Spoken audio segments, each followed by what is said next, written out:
Bonjour et bienvenue sur la chaîne de Green Spider. Aujourd'hui je vous propose la revue de ce sac vertical dans la version 60 litres de chez Dimatex.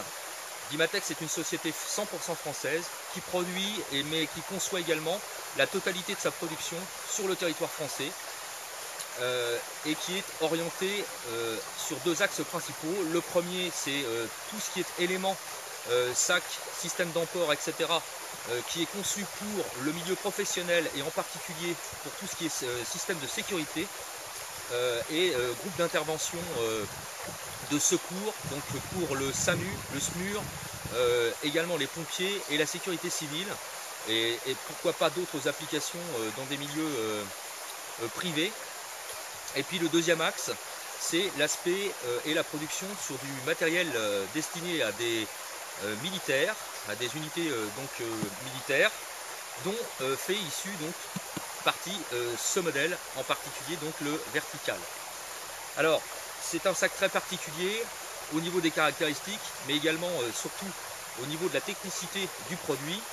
On est sur un sac qui fait 65 cm de haut pour 35 cm de large, avec 25 cm de profondeur au niveau de l'emport. Mais c'est surtout que la toile est un nylon polyamide très dense qui ne fait pas moins de 1680 deniers. Donc c'est une toile extrêmement épaisse. Le poids vide du sac est de 3 kg. Ceci s'explique bien sûr par le tissu utilisé. Alors sur la face avant, on va faire un tour extérieur. Sur la face avant, comme on peut le voir, tout comme sur les côtés, il n'y a absolument aucun système de passant molly qui est prévu normalement pour faire l'adjonction éventuellement d'autres éléments comme des pochettes supplémentaires. C'est un sac qui se destine avant tout à un emport de matériel tactique pour des longues marches. Et donc il est issu également de la tradition du sac qui était principalement civil et qui était destiné donc au groupe de sécurité. Alors, on retrouve sur le devant un premier compartiment qui est juste derrière le système de plaquage, ici, avec un filet mèche sur l'intérieur, filet mèche qui est extrêmement résistant également. Juste derrière, un premier compartiment donc, qui va aller jusqu'à peu près jusqu'à ce niveau-là. Et puis juste derrière, avec un zip, un autre compartiment avec également un système de filet mèche. Et puis on va retrouver, on aura peut-être un peu de mal à le voir, juste derrière, 4 petits compartiments qui sont plaqués sur la toile et qui sont prévus pour emmener les petits éléments et en particulier des stylos. Voilà. Donc ça se ferme entièrement avec des zips YKK, donc YKK, donc extrêmement solide. Sous le dessous, ici, on va retrouver un compartiment qui s'ouvre sur l'extérieur et qui permet donc un accès rapide sous le dessous du sac. Celui-ci est également possible, alors il est indépendamment proposé de l'intérieur du sac, mais il y a la possibilité de ouvrir l'intérieur juste en dessous de façon à enlever le système qui en fait offre la retenue du sac dans le compartiment principal et qui peut donc augmenter le volume, la capacité sur la totalité du sac. C'est quand même plutôt pertinent. Sur le fond, on retrouve ici un système de grippe et anti-humidité qui va permettre de pouvoir poser le sac dans n'importe quelle condition sur un terrain humide et il n'y aura absolument aucun risque que l'humidité puisse passer à l'intérieur du sac. C'est bien sûr un sac qui est traité téflon, donc déperlant, anti-tache, etc. Et puis ensuite, on va retrouver sur tout le tour du sac, jusqu'en haut et sur le côté, un système de rabat qui se positionne au-dessus de la fermeture principale qui donne accès au compartiment interne du sac et qui s'ouvre au moyen de deux gros zips, toujours YKK, qui font pas moins de 12 mm au niveau de la dimension, donc limite surdimensionné quand même. Là, on se retrouve donc avec l'accès complet dans le sac, qui possède donc un très très gros volume. Dans le plaquage du rabat, on va retrouver également un autre compartiment en filet mèche.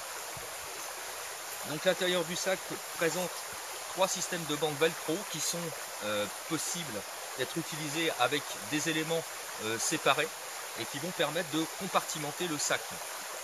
Le sac est fourni également avec 3 pochettes de différentes couleurs, munies sur leur front d'un système de filet mèche très solide et qui permet donc également d'adapter ça sur le fond du sac de façon à pouvoir compartimenter. Donc il y a un très gros volume. Voilà pour le compartiment principal. Alors on retrouve des systèmes YKK donc avec ces petits systèmes de préhension en paracorde avec des embouts plastiques. Ça fait un peu de bruit puisque c'est métallique. Voilà. Sur le côté du sac, on retrouve une grosse bande en nylon renforcée qui fait le tour entier du sac, qui part donc du bas, qui remonte jusqu'en haut au niveau de la poignée de préhension. Donc ça assure également un parfait maintien de l'ensemble.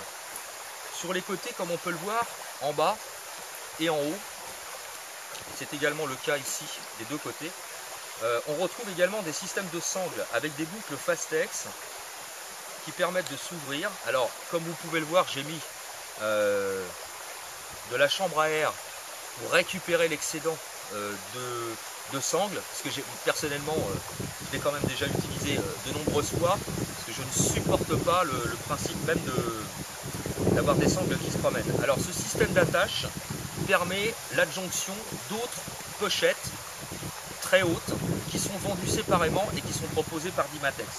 Toutefois, si on ne s'en sert pas, on pourra aisément les retirer, puisque avec les systèmes, comme on voit, de plaquage en gros plastique très épais, il est possible de retirer les sangles. Donc après, le sac sera totalement dénudé. Personnellement, je les ai conservés. Pourquoi? Parce que ça peut être pertinent pour éventuellement emporter d'autres éléments. On peut penser notamment à des bâtons de marche, mais également, comme je le pratique souvent avec la photographie, on peut penser également à emmener un trépied de grande dimension. Donc ça se plaque largement à l'extérieur, donc c'est quand même plutôt pas mal. Ça c'est pour l'aspect extérieur. Maintenant on va passer au système de portage. Donc on retrouve deux grandes sangles de système de portage qui sont assurées ici en triangle sur le bas du sac. Alors par contre ça n'est pas amovible, c'est solidaire du sac. Sur les grosses bretelles qui sont rembourrées, qui sont très épaisses, on retrouve également deux systèmes de repose-pouce qui vont permettre de pouvoir tirer un peu et éventuellement donc alléger la charge. Sur le dessus ici, des rappels de charge qui sont absolument réglables. Et puis le système de plaquage au niveau du dos qui est quand même assez intéressant puisque deux systèmes en filet mèche qui permettent d'évacuer l'excédent de transpiration.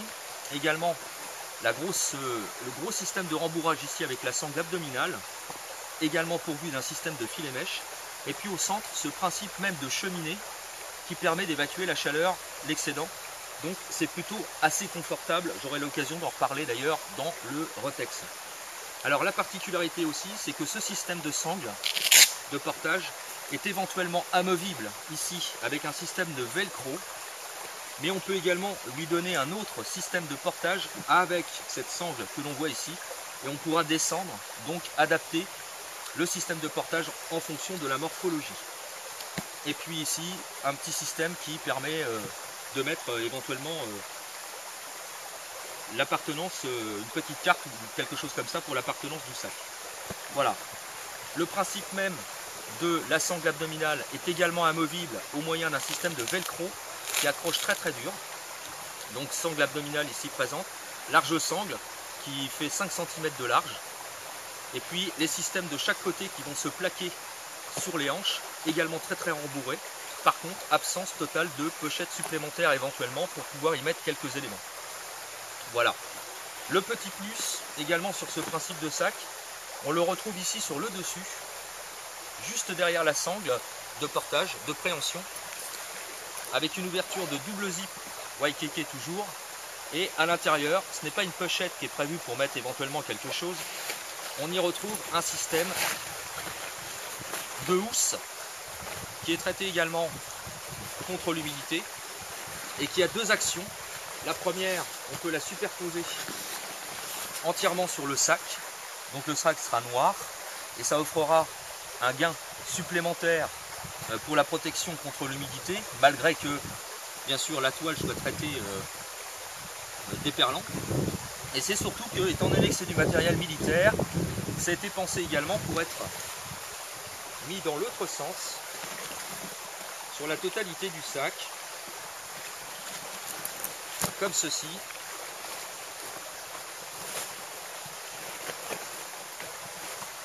Voilà, afin d'occulter complètement tout système de portage, et ce, puisque c'est destiné normalement à éventuellement être élitreillé. Donc il ne faut absolument aucun risque de préhension des sangles dans divers éléments. Donc cette housse a ce double usage. Voilà. Donc c'est plutôt intéressant. Moi j'aime beaucoup ce sac. J'aurai l'occasion d'en reparler lors du Rotex.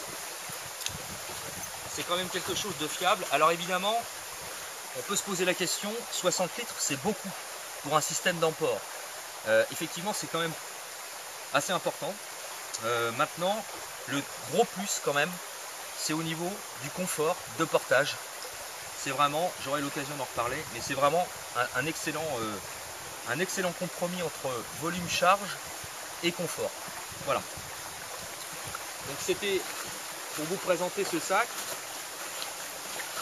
Je sais que vous avez été nombreux à me poser la question de vous faire la revue. Donc j'espère que ça remplira en tout cas les questions que vous vous posiez quant à ce type de sac. Alors évidemment, pour tout ce qui est coloris, on peut peut-être regretter une chose, c'est que le coloris général de type camouflage Centre-Europe soit en contraste avec le principe même des bretelles qui sont bleues. Bon, c'est un petit détail.